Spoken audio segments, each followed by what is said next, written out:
Yo, we're having a baby. It is 4:21 on April 6th, and we're having a baby. It's crazy.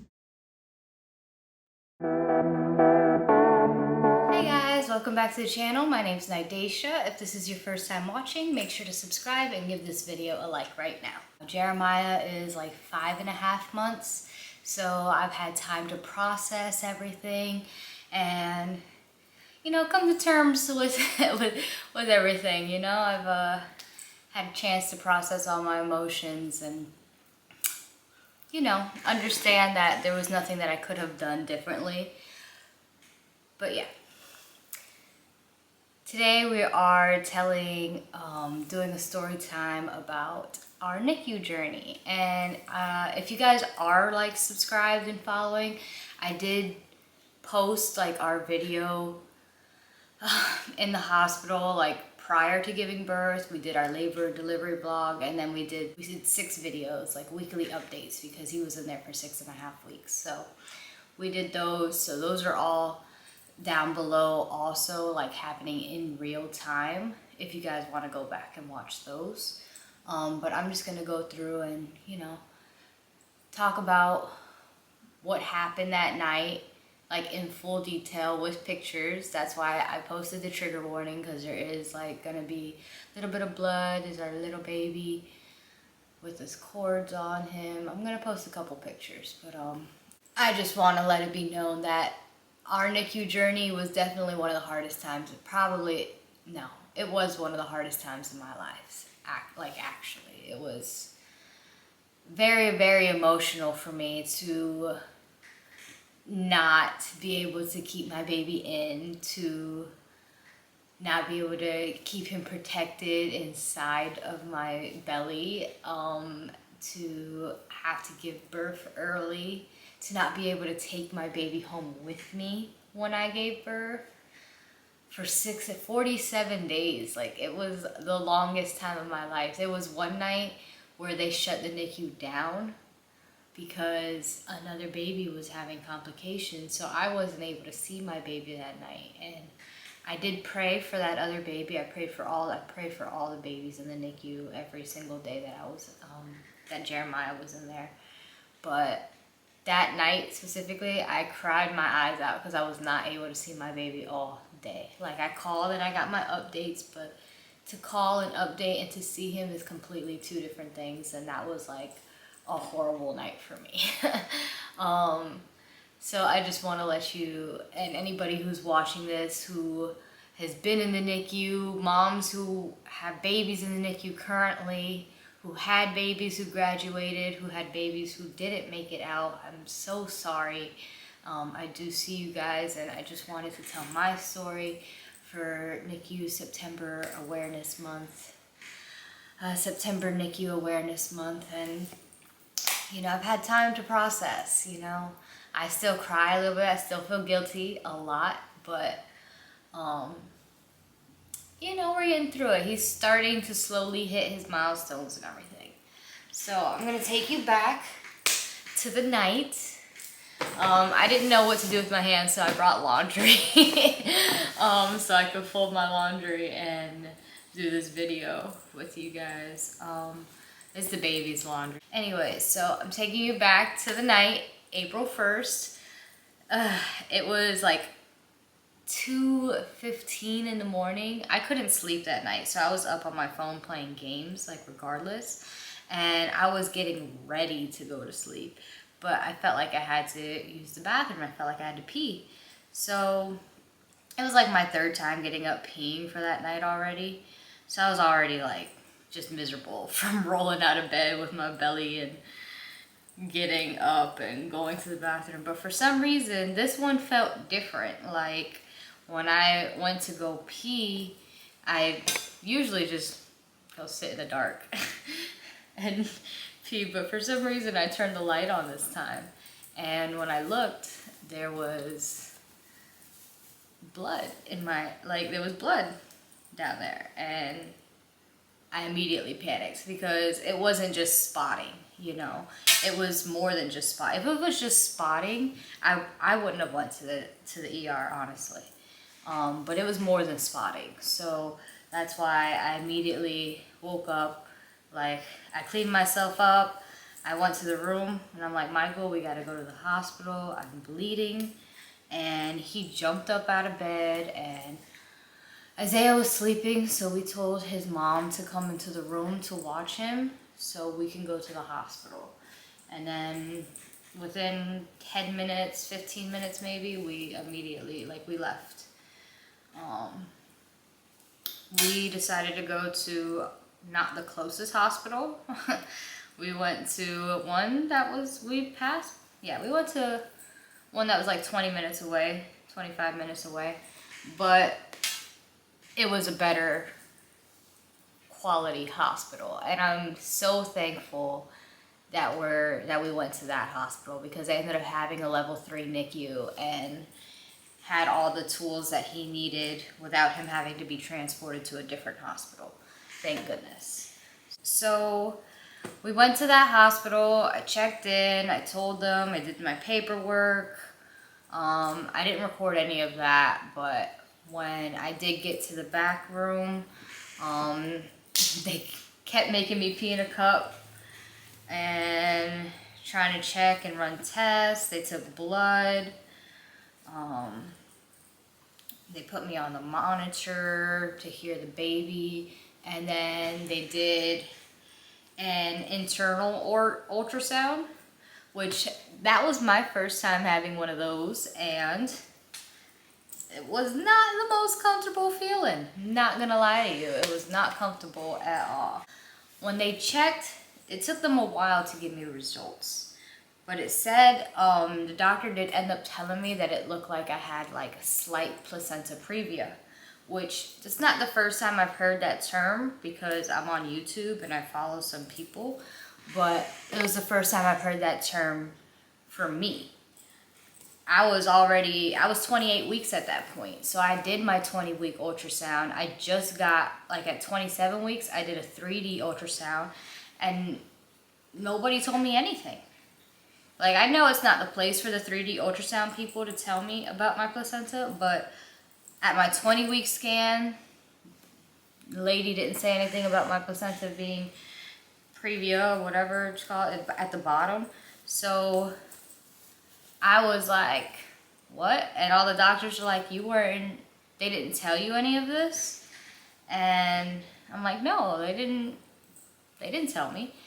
And it's not like I was doing anything. I was just like laying down. It just, I don't know what happened to trigger it, but to trigger like my bleeding, because we weren't doing anything. But yeah, they said I had slight placenta previa, and that was my placenta bleeding, and that I needed to stay on bed rest and stop having contractions. So I was in the hospital 4 days. I was there for a total of 8 days. That's including like the C-section and recovery time. But beforehand, because he was born on April 6th, and I told you I got there April 1st. So they wanted to have a period of, I think it was 48 hours. Yeah, 48 hours, and then 24 hours of me not bleeding and not having contractions. And I swear, every time it got close to that time, something happened. I'd start bleeding or I'd have a contraction. I was in a labor and delivery room to start. Like, they had me in the like general admission room where there's like 5 beds lined up, and then they moved me to the back, and I was in a labor and delivery room. And then nothing was happening, which was good. So they moved me to an antepartum room, which was like a before birth. And it was much smaller, but it was nice. And the nurse that I had that night was so nice. But then I can't even tell you which day that was. Like, all those days were a blur, so you could go back and watch the videos. But I was in the labor and delivery room, and then nothing was happening, so I was getting ready to go. They moved me to an antepartum room, wanted to just make sure wasn't still like bleeding. Like I was spotting at a point where it was like just spotting, and then one night I like passed a clot like that big in the toilet when I went to go pee. Did not take a picture of that. If I did, I wouldn't even put it up there because that's gross. But yeah, as soon as I passed it, I called my nurse in there because she was standing in the room, and so she was standing like in the room right outside the door, and I'm like, yo, I can't. And I told her to come in here, and she saw it, and she immediately put me on bed rest. And then the next time I had to pee, I had to use a bedpan, and that is so uncomfortable. Like the bedpan, like, and I felt like she had put like a pee-pee pad in the bedpan. So when I was peeing, this is so much information, but when I was peeing, like, I felt like I was touching it, like. Oh my gosh, it was so gross. It was, after the bedpan, everything, they did move me back to a labor and delivery room, and they started monitoring me again because I was getting contractions and I was bleeding again.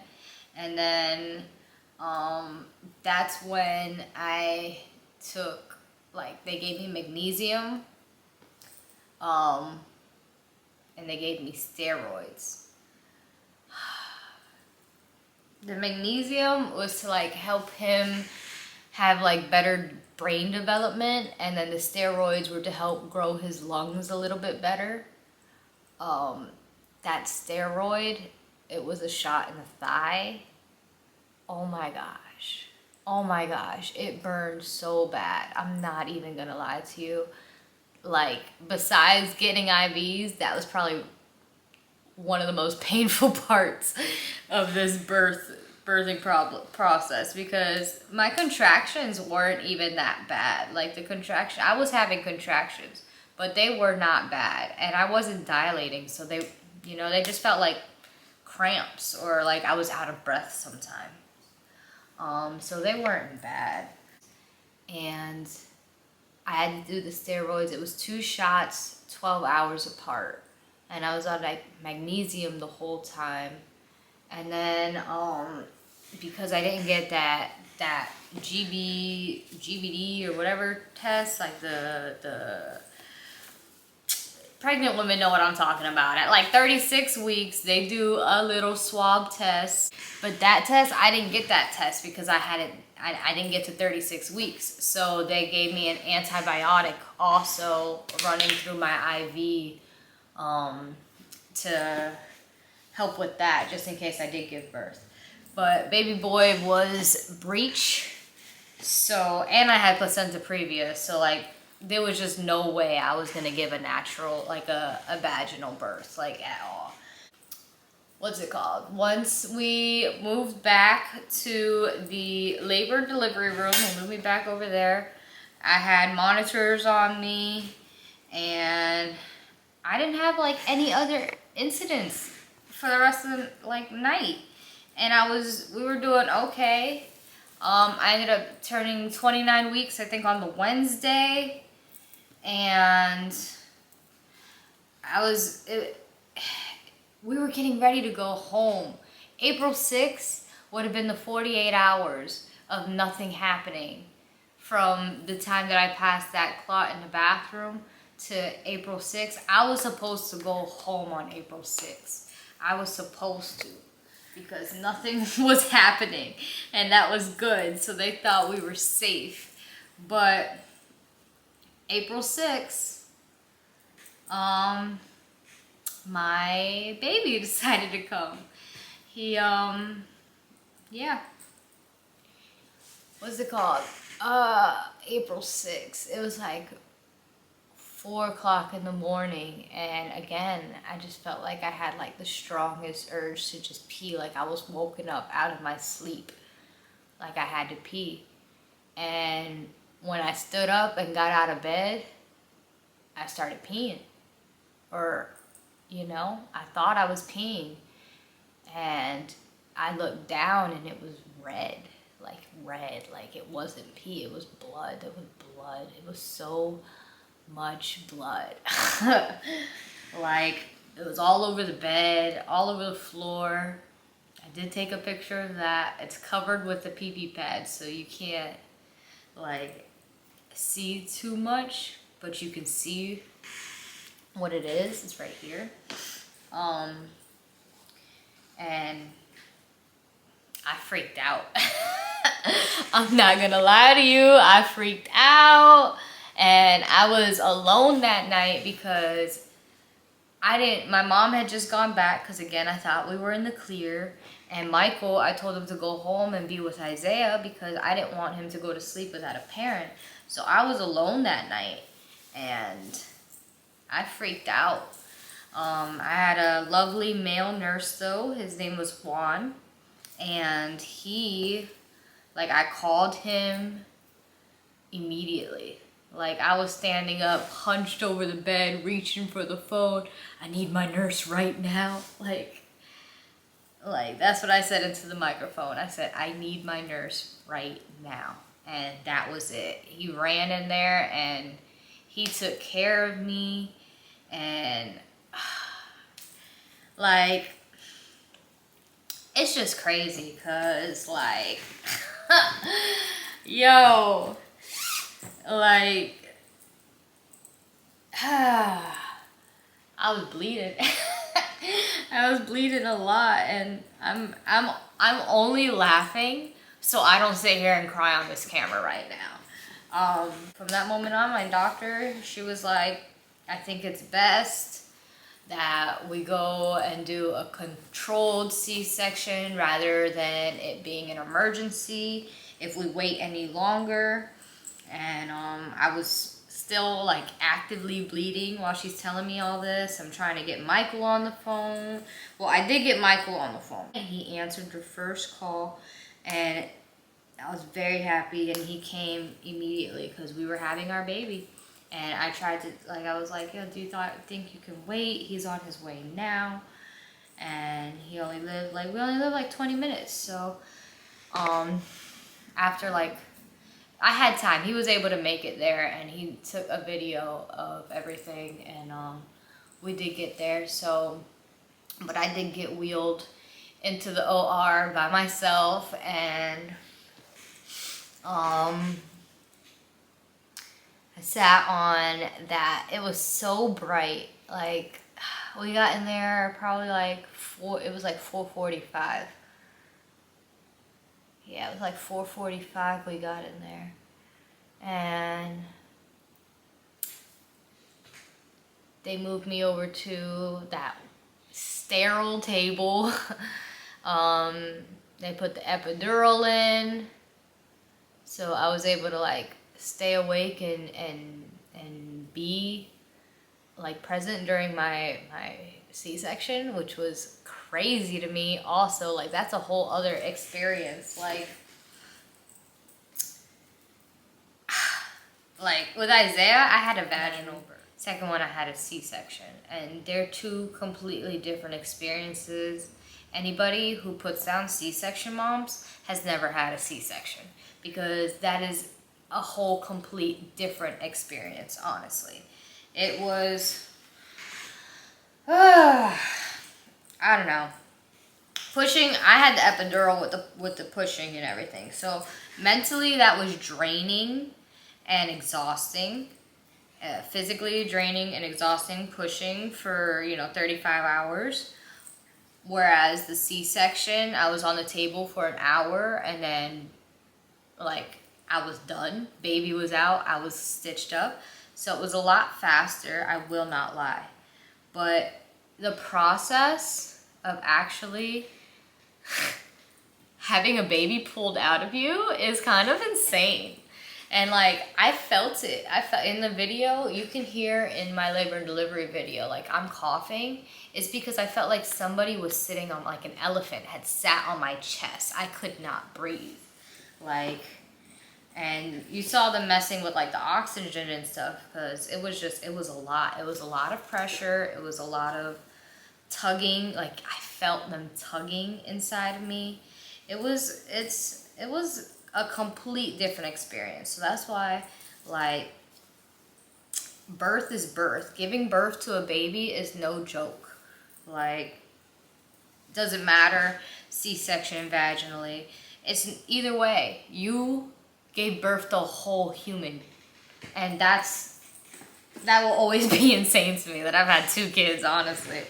But, you know, it is what it is. I got 2 beautiful, healthy babies, and I'm so thankful and grateful every single day for that. They had me on that sterile table, got the epidural.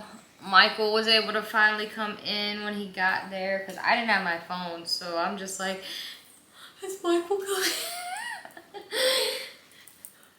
Is he here yet? Bruh, just freaking out. But yeah, he made it in time. He got there fast and we had our baby. He recorded everything. I do have video, thanks to Michael, of my stomach actually slit open and baby like being pulled out. And it's crazy to see, like, the angles in which we took our labor and delivery videos are so insane because they're like straight on, so I can see everything. Like with Isaiah, you can see like everything, like him and juices and placenta coming out. And with Jeremiah, you see like I'm slit open and stuff. And I don't know if I want to put that in here. I'm probably not going to. But if you guys do want to see that video, comment down below. I'll put it up if I get 10,000 likes on this video. I only can laugh now because it's been months and my baby is healthy and thriving, and I know that's not the same for a lot of people, and I'm truly so sorry because not being able to leave the hospital with my baby was one thing, but not being able to leave the hospital with my baby ever is a completely different thing. And I'm so sorry to all the moms who had to experience not being able to leave the hospital with their baby, whether it be for only a couple days, a short amount of time, or ever. So I'm sorry, and I'm giving you virtual hugs and kisses. So after he was out, I saw that Michael took video of him. They put him in a plastic bag, I guess to keep him warm. And then they well, he didn't leave the OR with like an oxygen tube. He just had the little cannulas. But then once he got to the NICU, they ended up having to intubate him, and he was intubated for a few hours. So that's this picture right here. And he was 2 pounds 11 ounces when he came out. And then, you know, every baby loses a couple ounces after they're first born. So he did get all the way down to 2 pounds 5 ounces. And oh my goodness, he was so small. My baby was so small. So here's a couple other pictures of him when he was that tiny, like all the tubes and everything. It was just so crazy to see. April 6th, because we had him at like 5 o'clock in the morning. I think it was like 5:08 a.m. we had him. I wasn't able to see him until like 6 o'clock that night because I had to go through everything with me, making sure I was able to walk, and I still got Will down there, but they had to take the catheter out. I had to pee a couple of times, make sure everything was fine. I had to, you know, wait, eat some ice chips, eat some food before I could go down there. So I didn't get down there till like 6 o'clock. And by the time I got down there, he already had his intubation tube out. And he was so small. Like, I definitely cried the first time I saw him. Like, Michael sent me pictures because Michael saw him a few times before I did. And when the pictures were not the same because he looked so much bigger in the pictures. And seeing him in person, he was so small, so small. But he's doing great now. So, but he was teeny tiny, and I couldn't even hold him. Like, they not that they didn't, but it's just, he's brand new, didn't want to like overstimulate him and have too many hands on him and stuff. So April 7th, I was able to, with like his bed, hold his bed with him in it. And then April 10th was the first time we were able to like touch and hold him. And then April 12th, 6 days after he was born, I was able to do my first skin to skin and actually hold my baby.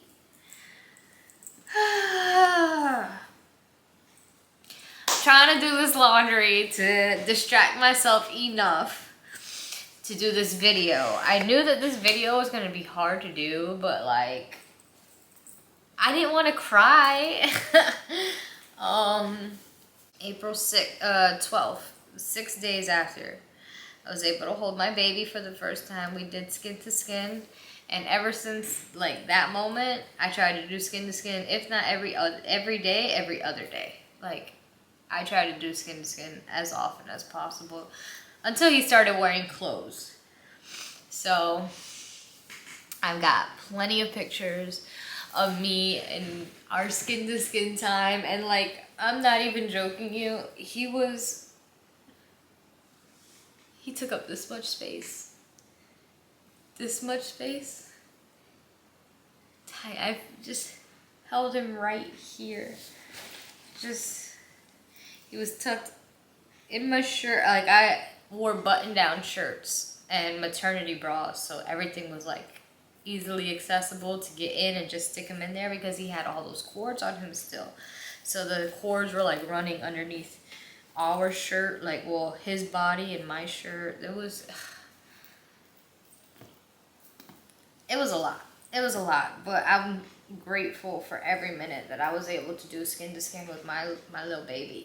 A big, huge shout out to all of my NICU nurses, and just to all NICU nurses, like, in general. Y'all are amazing. Y'all are so great, and I'm so thankful and grateful for what you guys do for babies, for my family, for other people's families, to just provide the best care for our babies. I'm very, very thankful. So he gained pretty much like a couple grams, like 30 to 50 grams every day. I did keep a journal, which helped me the absolute most during this time. I did take it out so that way you guys could see it, but yeah, I kept a journal for him. These last pages are empty still, but every day that he was in the hospital, I kept a journal, and then I put the hospital badge and the timestamp.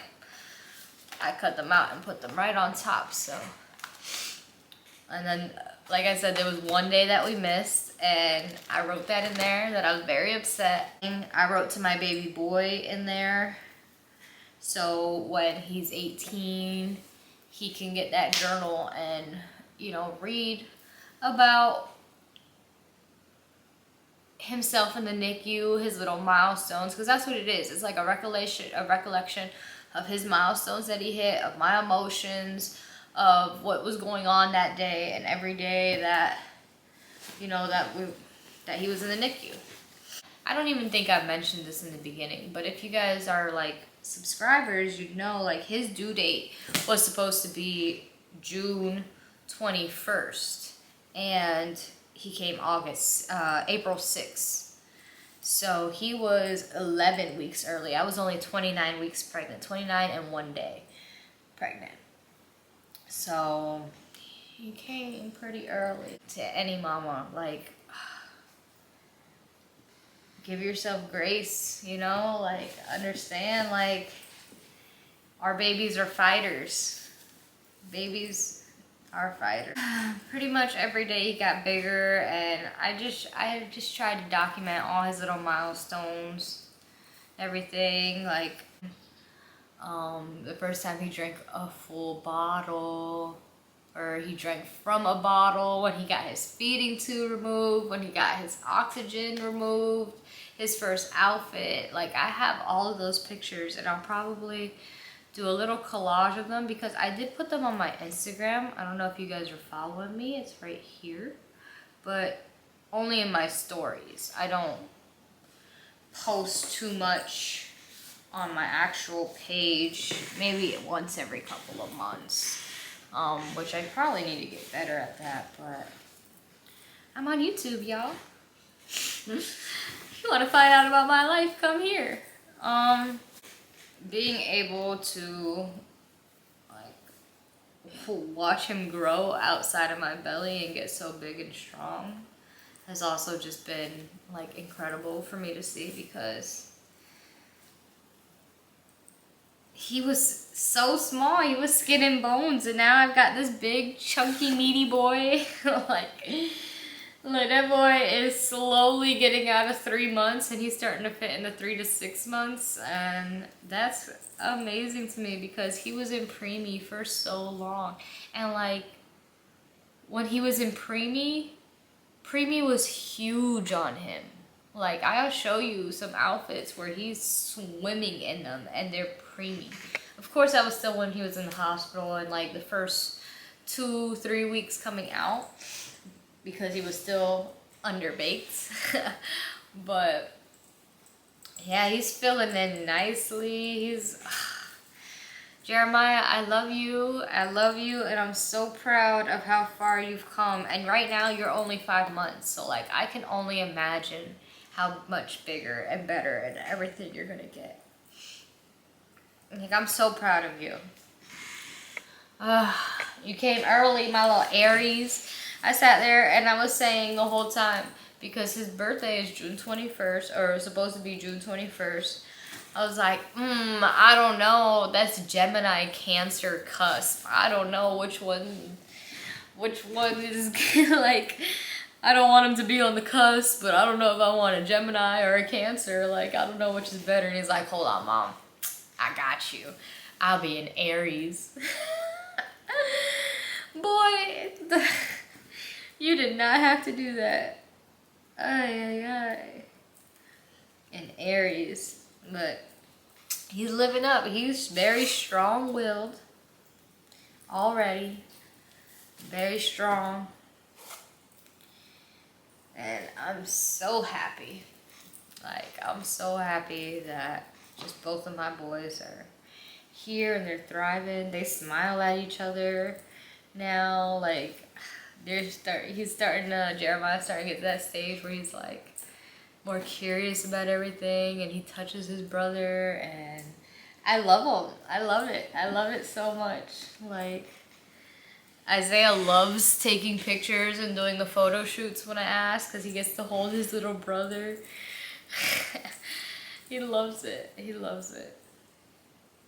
Like, Isaiah's the best big brother, and I'm so excited just to continue to watch them grow. Like, I want them to stay babies, but I'm excited to just watch them grow and continue to form, like, such a beautiful bond. Like, I hope you guys stay best friends forever. Yeah. So at the end of this video, I'm gonna throw in, like, a little slideshow of pictures of Jeremiah, his, like, 4 weeks, 8 weeks, 12 weeks, and then 4 months, 5 months, just so y'all can see, like, a little bit of his progression and, like, how much he truly has grown, like, from birth till now. And I'm just so proud of my boy. Again, there are those other videos Down below we did a part 1 and part 2 of me being in the hospital because I was in there for so long, and then my actual labor and delivery vlog, and then our NICU journey. That's all. Those videos are down there if you want to see them happening in pretty much real time. Yeah, because I was posting those videos in the hospital, so they're in real time, honestly. I needed something to like bide my time and stay distracted, so I was recording and, you know, editing all my videos in the hospital, because I was in there for a while. I think that's pretty much it for this video. Thank you guys for watching, and a big hug to all you NICU moms and NICU babies and parents just in general who feel guilty or just need like an extra hug or an extra prayer. I'm sending you one. You know, it's definitely hard, but I hope that you guys will get through the other side of this and your babies come home safe and healthy, and that's all I can hope for everyone's babies, you know, and pray for everyone's babies. I still, to this day, pray over that NICU and just those doctors and nurses and stuff, because they were amazing for me and my family, and I'm just incredibly thankful. Thank you guys for watching, and we'll see you guys in the next video.